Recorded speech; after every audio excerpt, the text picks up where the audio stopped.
If you are still deciding which entity type to register your business under, or if you already picked one and are wondering whether that choice affects your ability to build business credit, this video is going to give you the complete answer. The entity type question gets asked constantly in the business credit space, and the answers floating around online tend to be either incomplete or focused entirely on tax treatment, rather than the specific impact each structure has on your ability to build a commercial credit profile from the ground up successfully. I want to be direct about something up front before we go any further. Every entity type covered in this video, sole proprietorship, LLC, and S-Corp, can build business credit. None of them are blocked from the system entirely, and you do not need to panic if you started under the wrong structure for your situation years ago. But they are not equal in terms of how cleanly they support the process, how much personal liability protection they provide alongside that credit building, and how the bureaus and vendors actually perceive each structure when evaluating an application for approval at any tier.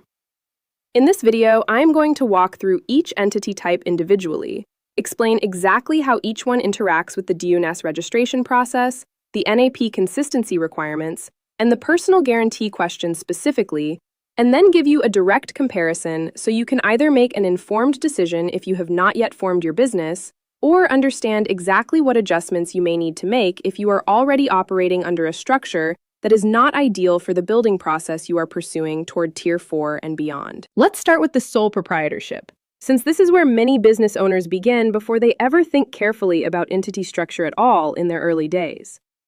A sole proprietorship is not a separate legal entity from you personally in any way.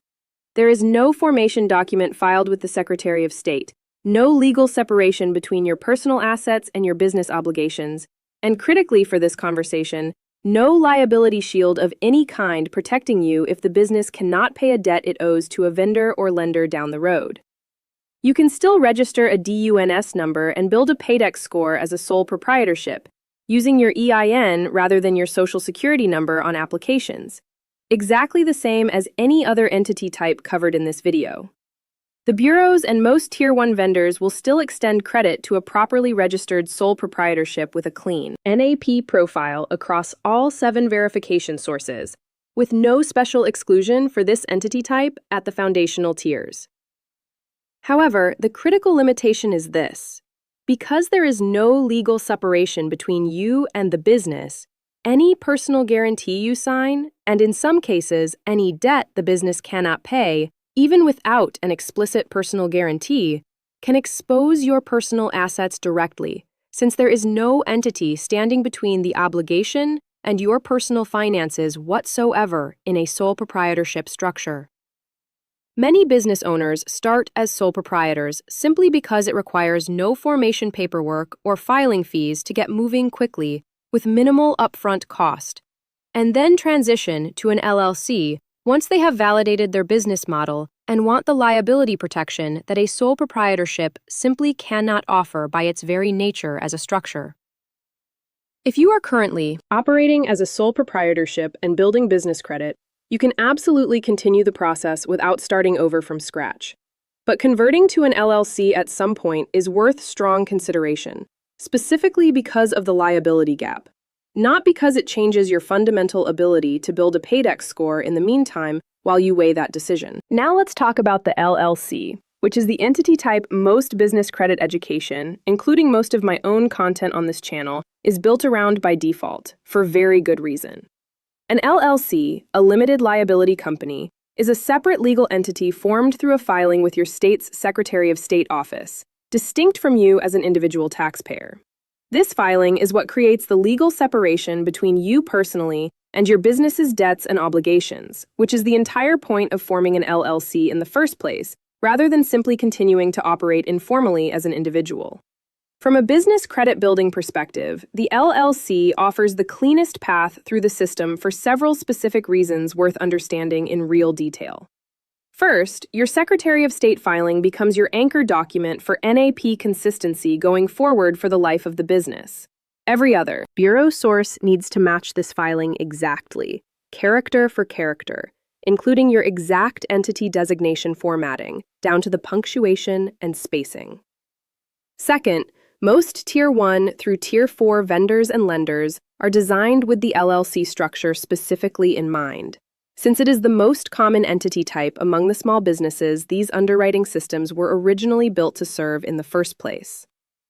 Third, and most importantly of all, when you build business credit correctly under an LLC, using your EIN and avoiding personal guarantees as you progress through the tiers one at a time without skipping ahead, the liability protection the LLC provides actually functions the way it is legally supposed to function in practice.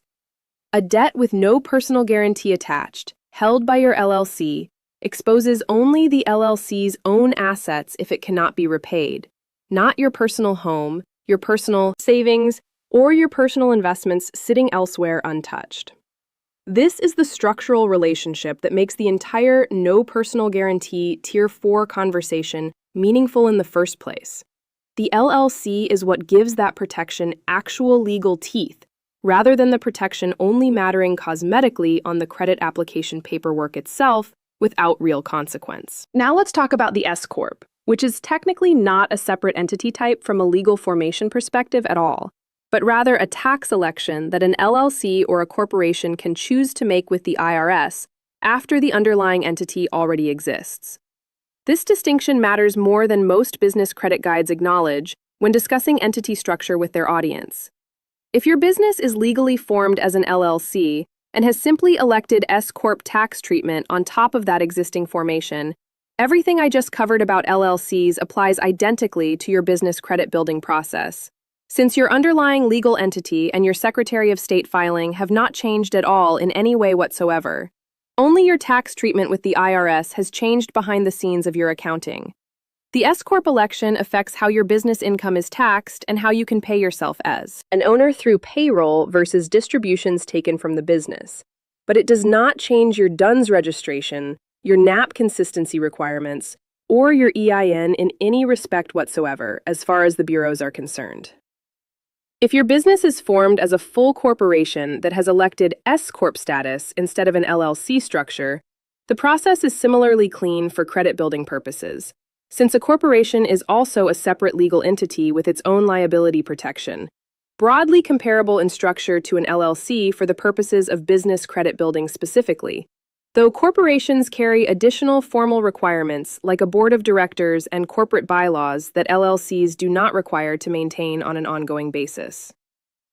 The most important takeaway here is that S-Corp status itself is not the relevant variable for business credit building at all in this entire conversation. The underlying legal entity beneath that tax election is what actually matters for this entire process from start to finish. If you have an LLC with S-Corp election, build credit exactly as you would with a standard LLC, without any modification to the sequence whatsoever. If you are still operating as a sole proprietorship and considering an S-Corp election without first forming an LLC or corporation, address the underlying entity formation first, since the tax election alone does nothing on its own to create the liability protection that makes business credit building meaningful in the way it is designed to function for the owner long term. Let me bring this together with a direct comparison and the recommendation I give to almost every business owner who asks me this exact question in a comment or a consultation. For business credit building specifically, the LLC offers the cleanest, most straightforward path through the system, combined with genuine liability protection that functions correctly once you build credit without personal guarantees attached to your accounts at every tier. The sole proprietorship can technically build a PAYDEX score and access Tier 1 and even some Tier 2 credit without major issue, but it leaves you personally exposed in a way that defeats much of the purpose of building business credit in the first place, since the protection that credit building is partly meant to support simply is not present at the entity level itself, regardless of how strong your PAYDEX score becomes. The S-Corp election, layered onto either an LLC or a corporation, does not change your business credit building process at all in any meaningful way for this conversation. It is a tax decision that sits on top of your entity choice, not a replacement for it or a substitute for proper formation in any sense.